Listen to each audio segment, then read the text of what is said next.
Vous savez, M. Donald Trump est à Paris pour la réouverture de la cathédrale Notre-Dame. Bon, je crois bien qu'il a été incendié à un moment donné. Et puis, les travaux sont finis. Voilà. Aujourd'hui, on était à la réouverture. Et donc, pour ce monument religieux en France, il y a eu de hauts responsables, de hauts dignitaires qui ont assisté. Et donc, M. Donald Trump était de la partie. Et il y a eu une rencontre. Oui. M. Trump, M. Zelensky, M. Emmanuel Macron, comme vous voyez sur la photo là. Il y a eu une rencontre de 35 minutes, exactement pour être précis, 35 minutes d'entretien entre les trois. Au sorti de cette réunion, les mines étaient serrées, mines brun serrées, oui. Mais devant la caméra, ils ont donné l'impression que tout allait bien. Et M. Trump a lâché une bombe au sorti de la réunion. Incroyable. Zelensky s'attendait à tout sauf ça. La paix par la force est possible, a déclaré M. Trump au sorti de la réunion. Après, la paix par la force est possible. Qu'est-ce que ça veut dire? La paix par la force est possible. Voyons voir, mesdames et messieurs, mais partagez la vidéo dans tous les groupes possibles. Oui, continuez à vous abonner à ma chaîne YouTube KanTJ Visionnaire le vrai. Activez la cloche de notification pour ne plus rater mes vidéos. Abonnez-vous aussi à ma chaîne, à ma page Facebook, le géopolitologue. Il a dit, avant les élections, je vais mettre fin à cette guerre. En 24 heures. Avant même de rentrer à la Maison Blanche, je vais mettre fin à la situation conflictuelle en Ukraine. Et aujourd'hui, M. Trump réitère son engagement de mettre fin à la guerre, d'une manière ou d'une autre. Lorsqu'il parle de force, pour vous, cette force-là, ça sera exercée sur qui?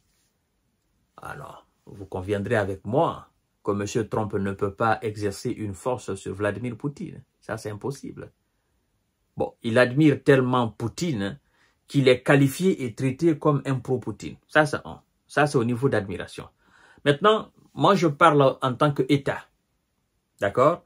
En tant qu'État américain et État russe, pensez-vous que Donald Trump l'État américain peut exercer une force sur l'État russe pour obtenir une paix en Ukraine?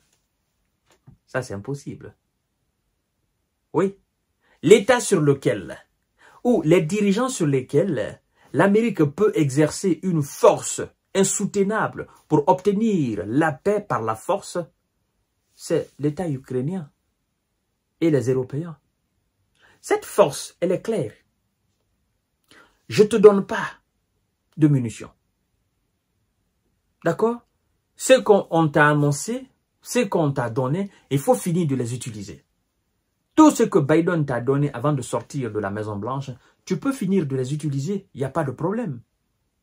Mais moi, je ne te donnerai un centime. Ce n'est pas du chantage, mais c'est du réalisme. Ça, c'est une forme de force. Lorsque votre énergie est coupée à la source, le peu d'énergie que vous avez, vous finissez de l'utiliser, il n'y a plus rien pour approvisionner, n'est-ce pas, le corps. Et vous serez affaibli. Et par fini, vous tomberez. Et donc, quand M. Donald Trump dit la paix peut être obtenue par la force, ben, cette force-là, ça sera exercé sur M. Zelensky, sur M. Zelensky et les Européens. Et d'ailleurs, M. Zelensky a dit qu'il y a eu un entretien, vraiment, c'était une rencontre fructueuse, d'accord, pour reprendre ces mots, une rencontre fructueuse. Et on a discuté de nos deux pays. Bon, on s'est convenu de continuer à travailler, voilà, ensemble. Bon, c'était à la présence d'Emmanuel Macron. Bon, vous savez, Emmanuel Macron, lui, il est bipolaire, d'accord. Il peut rester dans A, rapidement, il est dans B. Vous comprenez? À un moment donné, c'est lui qui parlait de paix. C'est lui qui a dit à Volodymyr Zelensky, longtemps tu as été chef de guerre, maintenant il faut être maintenant un chef d'État. C'est-à-dire il faut être un diplomate. C'est lui qui voulait la paix à un moment donné. Il a même fait le déplacement pour aller en Chine.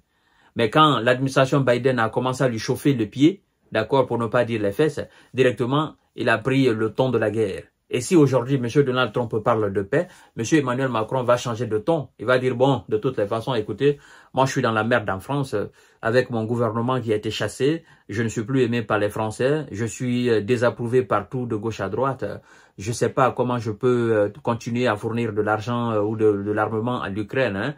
C'est pas bon pour moi, il faut que je mette fin à la situation, que je change de discours et que j'emprunte la voie de Donald Trump. Dans tout ça là, qui est-ce qui perd? C'est M. Zelensky qui perd. Et donc, c'est une vérité crue que M. Donald Trump a aujourd'hui craché à M. Volodymyr Zelensky. Il a d'ailleurs dit, vous savez, moi, chaque déclaration de ce monsieur, je le prends très au sérieux. Quand il disait, je vais mettre fin à la guerre, il a employé 2 ou 3 phrases. Il a dit, premièrement, je connais Volodymyr Zelensky. Très bien. Et je connais Vladimir Poutine très bien, premièrement. Il a dit, pour mettre fin à la guerre, c'est très simple. C'est très simple. Tu fais une belle proposition à Vladimir Poutine, et Volodymyr Zelensky, c'est quelqu'un qui aime l'argent, tu lui fais une belle proposition, et puis c'est fini, c'est terminé la guerre. Et puis il est parti plus loin en disant, bon, si Vladimir Poutine n'accepte pas la proposition là, je vais lui dire, bon, gars, je vais continuer, je vais donner beaucoup à M. Zelensky que M. Biden n'a jamais donné, c'est-à-dire, moi, Trump, je vais donner des choses à M. Zelensky pour faire la guerre que M. Biden n'a pas donné. Donc, si Donald Trump venait à faire une proposition que Vladimir Poutine n'accepte pas et qu'il entre dans le cadre de donner des armes que M. Biden n'a pas données, ben, écoutez, ça va tirer dans tous les sens, en Europe et aux États-Unis. Parce que ce qui n'a pas été encore donné, ce sont des armes nucléaires. Vous savez quand même, les missiles de longue portée ont été donnés, les avions ont été donnés, les chars ont été donnés, les blindés ont été donnés, voilà, les systèmes de défense patriotes ont été donnés. Tout a été donné, sauf les armes nucléaires. Donc, le plus d'armes, ce seraient les armes nucléaires. Ou l'envoi des troupes officielles américaines sur le sol ukrainien pour aller faire face. Et là, ça, c'est le déclenchement, n'est-ce pas, de la guerre entre la Russie et l'Amérique. Et je crois que Donald Trump ne voudra pas cela. Il va peser de tout son poids sur Zelensky pour obtenir la paix. Et ça, c'est clair et net. C'est la seule solution que moi je vois. Et c'est comme ça ça va se passer.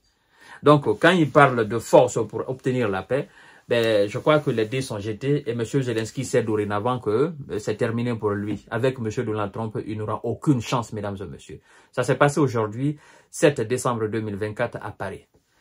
Merci beaucoup. Partagez la vidéo dans tous les groupes possibles.